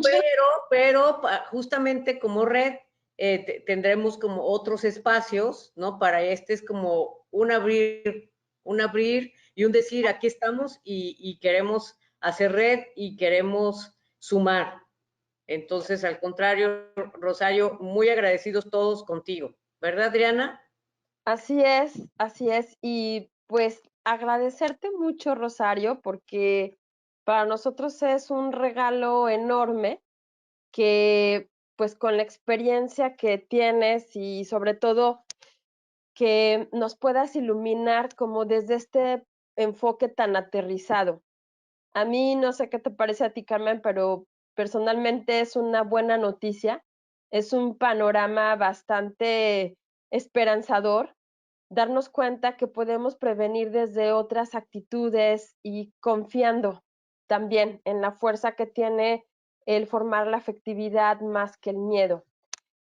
Rosario, no hay mucho, pues, como tiempo para preguntas, pero hay una pregunta que cuando mencionabas al respecto de que si permitimos, hay una persona que dice que qué pasa si permitimos que si los niños de pequeños juegan desnudos, ¿qué pasa después cuando siguen jugando desnudos? Es una pregunta que dice alguien, si de pequeñitos los dejo jugar y si después de grandes quieren seguir jugando desnudos, ¿qué hago? Generalmente los niños no van a seguir queriendo jugar después. O sea, van a empezar a tener un sentido de ética tal vez que nos parezca extraño. Una vez una amiga me contaba que su nieto estaba en su casa en Cuernavaca y de repente iban a llegar las amigas de ella y el niñito estaba corriendo desnudo por la casa a los 4 años, ¿no? Y entonces ella dice, oye, no, ya vístete, ¿no? Fulanito, vístete porque van a venir mis amigas y te van a ver desnudo. Y entonces el niño le dice, sí, abuela, ahorita me pongo mis zapatitos, ¿no? Entonces fue y se puso sus zapatos y ya, ¿no? Se sintió que estaba presentable para que lo presentara, ¿no? Porque la moral de los niños, pues, apenas está en construcción, pero ese mismo niño nada más se ponía sus guarachitos y quería seguir corriendo desnudo en la alberca. Claro que a los 6 no salía sin ropa, ¿me explico? O sea, esta es una pequeña etapa en la vida y solito el comportamiento moral, el comportamiento cognitivo de los niños va cambiando al grado de que, miren, los papás que tienen la foto del bebé en pompitas en su sala, ¿no? Llega un momento en que el niño le dice, por favor, quita esa foto, ¿no? Porque a mí me da mucha pena que todo el mundo venga y me vea y me esté diciendo, ay, mira qué bonito, ¿no? Y sus pompitas así, desnuditas y redonditas, y mira qué lindo. Y ya a los niños no les hace gracia que los presentemos así, ¿no? O sea, ahora, si siguen presentando ese comportamiento, ya no es un juego sexual, es una conducta sexual problemática. Y tal vez podría ser, o sea, no siempre, pero muchas veces podría ser una situación de abuso, ¿no? O sea, pero los juegos sexuales de niños son totalmente normales. O sea, es normal que los niños quieran ver sus cuerpos, incluso que se quieran tocar, ¿no? O sea, que digan, a ver, o sea, ¿por qué tú tienes uno de estos y yo no? Qué chistoso, ¿no? Mira. ¿por qué? O niños que dicen, ¡ay, no te salió! O sea, porque además nunca le dicen por su nombre, ¿no? Yo le decía por su nombre. Tu pene no te salió, qué raro, ¿no? O sea, te lo cortaron, algo le pasó, ¿no? O sea, de verdad, los niños tienen unas cosas muy simpáticas cuando son chiquitos porque están entendiendo esta diferenciación sexual y entenderla es importante y no hay que reprimirla. Si nosotros, o sea, no reprimirla de una forma grave, tal vez no te gusta ver jugar a tus hijos desnudos, está bien. Entonces te digo que puedes decirles, oigan, vamos a cenar, todos se visten por favor para llegar a comer, ¿no? Pero sin ponerle un énfasis como, qué horror, me explico. O sea, lo que quiero decirles es que no se vale decir, guácala, qué asco, pecado mortal, están haciendo esto, qué horror, hay que llevarlos al psicólogo, ¿no? Hay que llevarlos al psicólogo porque el niño ya está abusando de la niña o esta niña es homosexual porque está con otras niñas jugando esto. No, o sea, ni es un tema de identidad sexual, ni es un tema de problemas sexuales, es un tema de crecimiento, ¿no? Es normal. Muy bien, muy bien. Y tenemos otra Muchas pregunta. gracias, Charo. Y tenemos también otra pregunta. ¿Qué pasa cuando en una familia está mamá, pero no está presente papá? ¿Cambia? ¿Hay que hacer alguna diferenciación para educar desde una sana sexualidad? ¿Qué pasa cuando la figura paterna pues no está? Tú acabas de decir una cosa muy importante, Carmen. Lo que toda niña y niño necesita es una figura materna y una figura paterna. Y yo digo que a veces necesitamos muchas figuras paternas y maternas porque el tema de papá y mamá está bien difícil, ¿no? Entonces, ahí necesitamos pues abuelitos, tíos, hermanos mayores, otras personas que de alguna manera son una figura que puede ayudar a las niñas y a los niños a comprender esta forma de relación entre hombres y mujeres, ¿no? Entonces, con que se tenga la figura, eso es importante. Sí es importante que las mamás sepan y los papás que están solos también sepan, es que nadie puede la totalidad. O sea, esto de yo soy mamá y papá al mismo tiempo, no, o sea, tú eres una mamá que también es proveedora, ¿no? Pero tus hijos van a necesitar una figura paterna. Puede no ser nadie de tu familia, puede ser un buen maestro, puede ser una persona que tú sientas que inspira muchísimo a tus hijos, ¿no? Yo tengo una amiga que dice que su papá fue un niño de la calle, era totalmente huérfano y vivía en la calle, literal, y un día empezó a trabajar con un señor de una tienda, ¿no? Y trabajó con el señor de la tienda muchos años para poder también como sobrevivir. Y un día el señor de la tienda le dijo, oye, yo la verdad es que te quiero mucho y te aprecio mucho, ¿no? Y el niño le dijo, yo quiero que tú seas mi papá, ¿no? Yo quiero que tú seas, o sea, no que hagas nada por mí, pero quiero que seas mi papá porque yo necesito esta figura, ¿no? O sea, un papá, yo necesito un papá. El señor se conmovió tanto que incluso le dio su apellido, porque el niño no tenía un apellido, ¿no? Todos necesitamos de alguna manera en algún momento de nuestra infancia tener papás a los que adoptamos o que nos adopten, aunque sea emocionalmente, ¿no? Para tener esta figura muy clara. Pero ningún niño, aunque esté institucionalizado y viva en una casa hogar, puede tener una figura paterna y materna. La monjita que lo cuidaba, la persona que estaba con él más tiempo. Todos necesitamos, de hecho es un derecho vivir en familia, ¿no? Y a veces las familias, pues, a veces las familias tienen que ser un poco actualmente como una tribu, porque no tenemos tantas familias así de papá, mamá, hijitos, ¿no? O sea, tenemos muchas familias que les falta el papá, que les falta la mamá, y necesitamos saber, la comunidad necesita saber que todos somos responsables de la educación de los niños. Así es. Charo, hay una pregunta más, y yo creo que con esta terminamos también por el tiempo, y decirles también, porque esta pregunta nos la han hecho, decirles a las personas que nos han seguido y que algunos se conectaron más tarde, otros no alcanzaron a escuchar desde el inicio, que la grabación la tendremos disponible en la plataforma de Facebook, es Pastoral Misionera Alégrate con Edelvives, para que aquellos que no pudieron llegar a tiempo, que por alguna razón se perdieron una parte y que les parecía muy importante que la podamos escuchar nuevamente, este webinar se ha grabado para que lo puedan encontrar.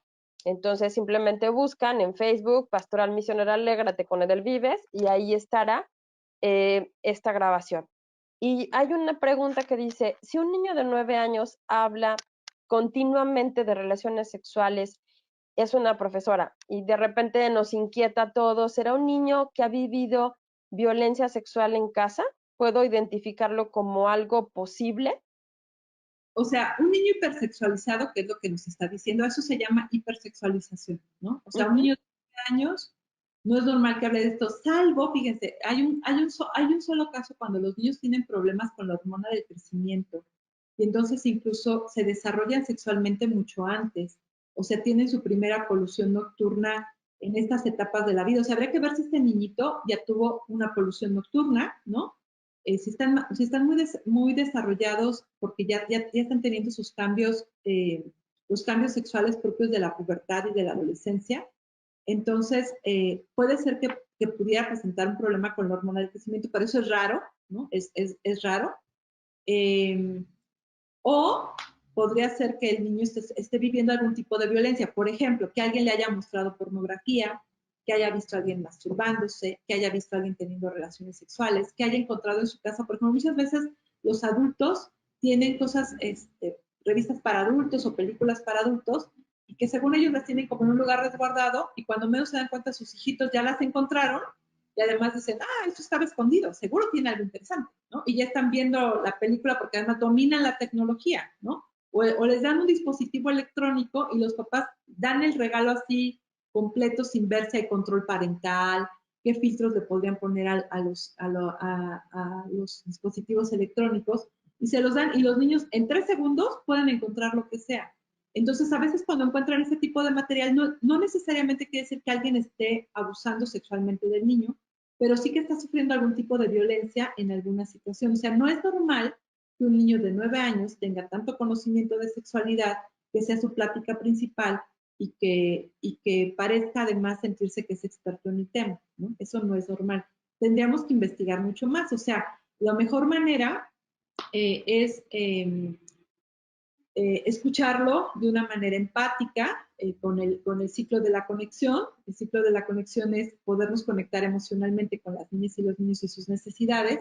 Si alguien quiere saber más del ciclo de la conexión, puede leer este libro de Disciplina sin lágrimas del doctor Daniel Siegel, y va a poder entender ahí muchísimas cosas de cómo hablar con las niñas y los niños de este tema, ¿no? A veces pensamos que hablar es decirle, oye, ¿alguien te tocó? ¿Te pasó algo? Así los niños nunca nos van a decir nada. O sea, decir, no. Y probablemente con esto podríamos terminar, ¿no, Karen? Porque hay, o sea, ¿cómo saber a los papás? Esta es una pregunta, me imagino que viene la mamá o un papá, que dice cómo asegurarnos que no estemos violentando a los niños cuando queremos profundizar en estos temas. Y si quieres, pues ya con esto cerramos.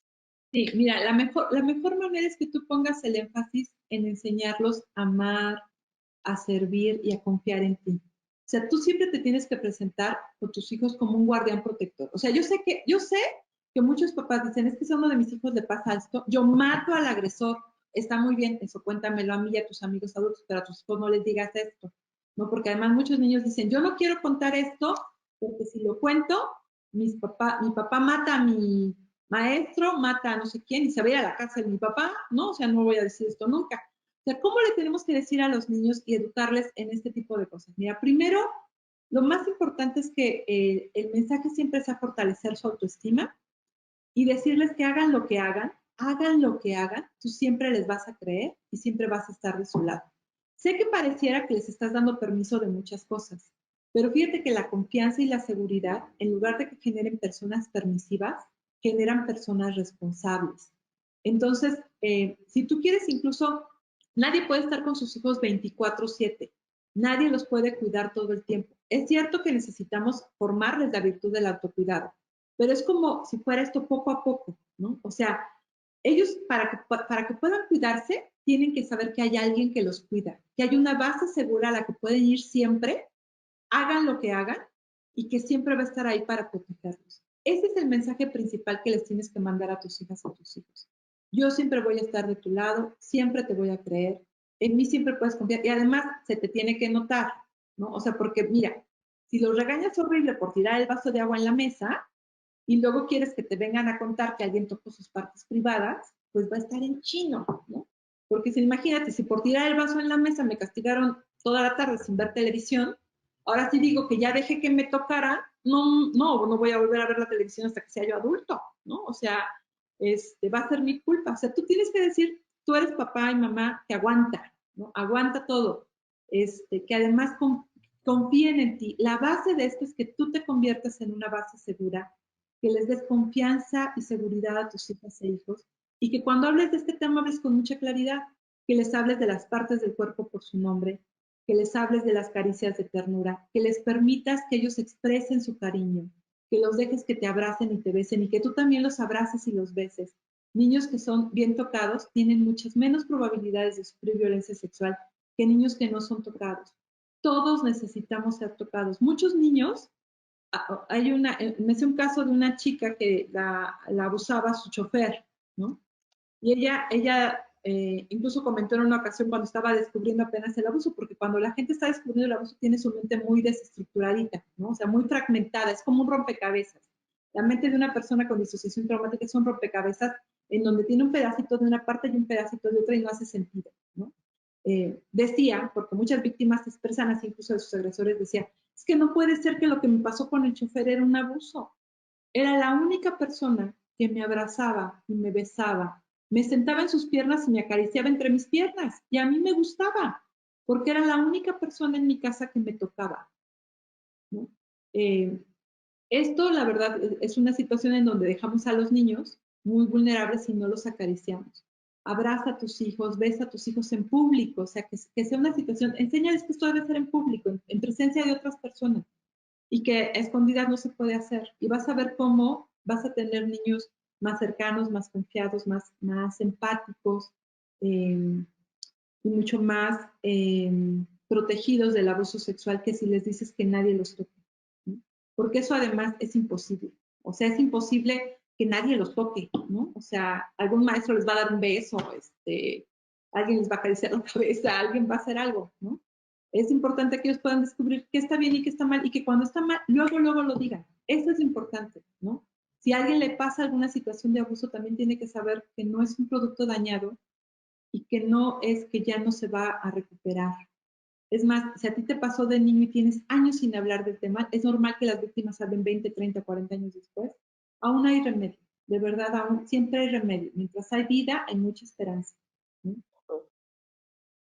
Pues muchas gracias, Charo, porque justamente esta plática ha sido como de mucha esperanza de que esta sociedad tan violenta que estamos viviendo, pues la violencia, como en algún momento también has comentado, comienza en casa. Y si queremos quitar la violencia de la calle, tenemos que empezar por quitar la violencia en casa. Y desgraciadamente en este país, muchas mujeres y muchos niños y muchos hombres son violentados, ¿no? Y violentados también sexualmente. Entonces, te agradecemos mucho tu participación, te agradecemos mucho la puntualidad con la que has hablado y con la claridad con que has abordado un tema que desgraciadamente es un tema tabú, es un tema del que no nos gusta hablar, es un tema que nos da miedo, es un tema en que se nos ponen las manos frías y cómo les voy a explicar. Y cuando lo haces tú con esta facilidad, pues demuestras cómo puede ser también un tema desde el amor, si lo vemos ahí. Y entonces estamos muy agradecidos todos y muy agradecidas y sobre todo pues privilegiadas porque formas parte de esta red. Y así como Charo, pues todas las personas que formamos parte de la red y las organizaciones vamos a ir abonando para que sea una avalancha, como bien lo decía Claudio, me gustó mucho esto, de que sea una avalancha y sea una avalancha de esperanza para este México tan polarizado, desgraciadamente. Muchísimas gracias y a los que nos están acompañando también, porque todavía tenemos una sorpresa más, ¿verdad, Adriana? Sí, sí, sí. Y bueno, decirles, porque hay personas que preguntan, ¿no? ¿Cómo poder participar en la red? Ahí tienen un correo, adriana.ochoa@edelvives.com.mx, allá lo hemos puesto en el chat. Si alguien está interesado en sumarse a la red, bienvenidos. Estamos de varias asociaciones y abiertos a que poco a poquito vayamos haciendo como este grito, no te calles, cuéntalo, para que sea ese no te calles, pero en todo sentido. No calles tu afecto, exprésalo, no calles ese deseo que tenemos en el corazón de amarnos bien, hay que también mostrarlo y poderlo expresar así, ¿no? Poder vivir de una manera más sana en todos sentidos. Entonces, pues nada, y el video, lo que les decíamos, estará allá en la página de Facebook. Entonces, me gustaría terminar agradeciendo a las personas que han hecho posible que estemos también aquí y que hay mucha gente que está detrás de este momento, muchos. Entonces, pues espero que se pueda ver mi pantalla. ¿Se alcanza a ver? ¿Se alcanza a ver la pantalla? Sí. Ustedes me dirán. Perfecto, entonces vamos a terminar con este video donde de alguna manera tenemos a gente bellísima que gracias a todo este equipo se va conformando esto y pues agradecerles a todos y a cada uno de estos pilares que están en este momento siendo este cimiento para que esta red pueda ser una red llena de vida, una red llena de esperanza en medio también de un momento tan doloroso como el que estamos viendo a nivel mundial de guerra. Entonces, en medio del dolor, la esperanza y el amor no lo podemos dejar callado. Así es que, pues, muchas gracias y terminamos con este video. Gracias. Gracias.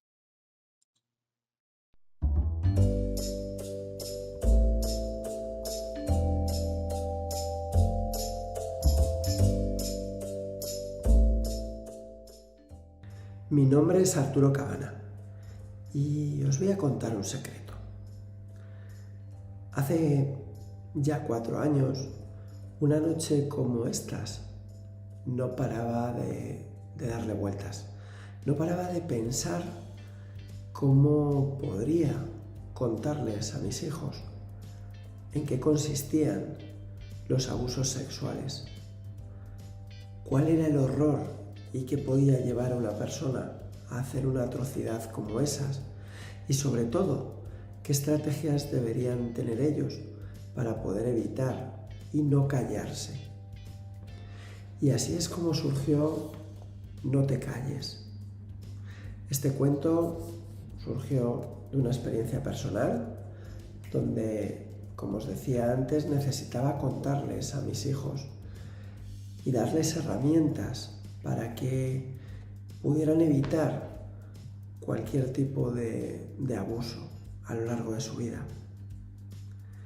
Gracias a la Fundación Edelvives y al grupo Edelvives tuve la suerte de que pudimos publicar este cuento y pudimos divulgarlo en miles de hogares de España.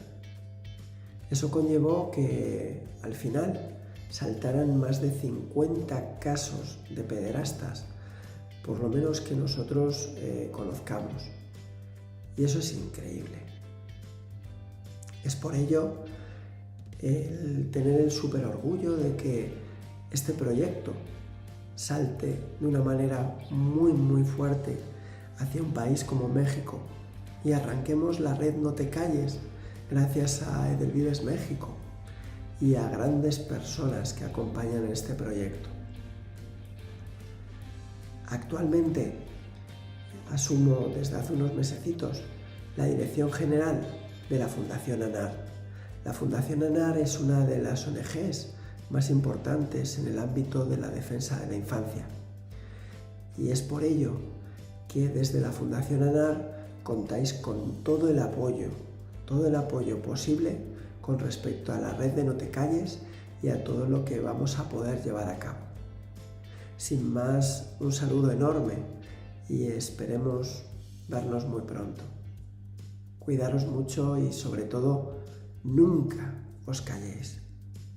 Hola, soy Raquel Pastor de Derechos de la Infancia y la Adolescencia, Asociación Civil. Y estamos en esta red No te calles porque tenemos muy claro que a todas y a todos nos corresponde proteger a la niñez y a las y los adolescentes para que puedan crecer felices y desarrollarse plenamente. Soy Carmen Betanzos Yáñez, hermana de la Veracruz, hija de la Iglesia. Represento a la Red de Educación de la CIR. Como Red de Educación de la Conferencia de Institutos Religiosos de México, queremos revitalizar la dimensión profética de la vida consagrada. Buscamos trabajar por una educación que transforma y humaniza. Por medio de la proyección social, pretendemos revitalizar este profetismo, que nos ayude a formar testigos del Evangelio que incidan de manera puntual en la realidad.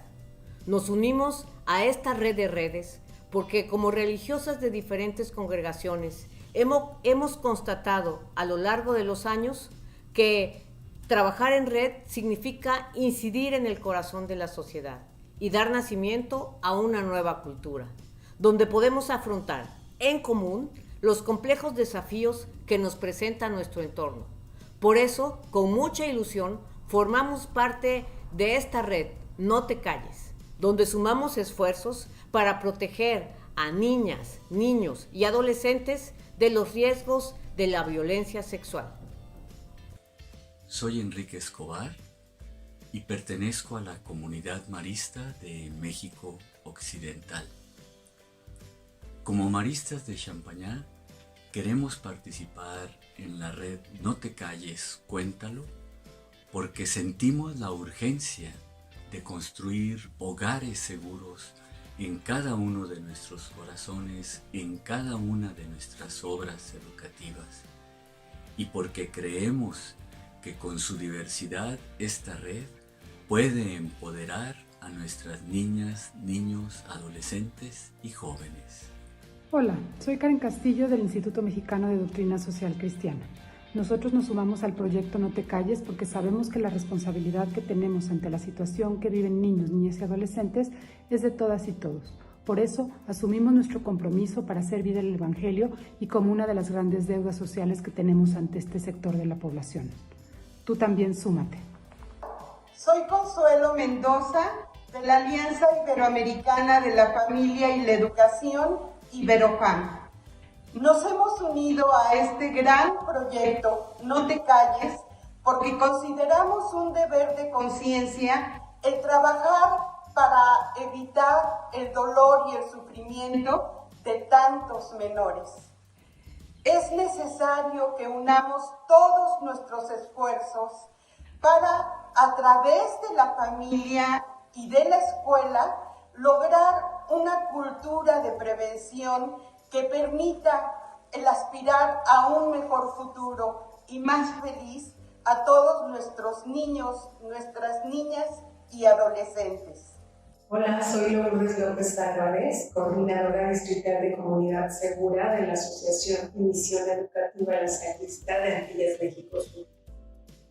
Comparto con ustedes que la razón principal, entre muchas otras, por la cual decidimos participar en este proyecto de No Te Calles México es porque la filosofía y los objetivos coinciden de manera absoluta con el trabajo del programa de Comunidad Segura, que hoy se plasman en los protocolos para la prevención y atención de casos de discriminación, acoso y violencia en razón de género, con que cuentan todas las instituciones y colegios lasallistas, donde se observa y garantiza el respeto a los derechos de los niños, niñas y jóvenes.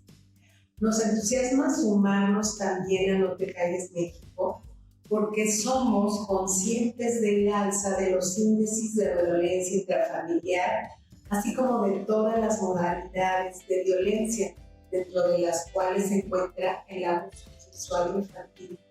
Y es un pendiente social que se debe solucionar y que tratado en equipo, estoy segura que encontraremos estrategia de solución.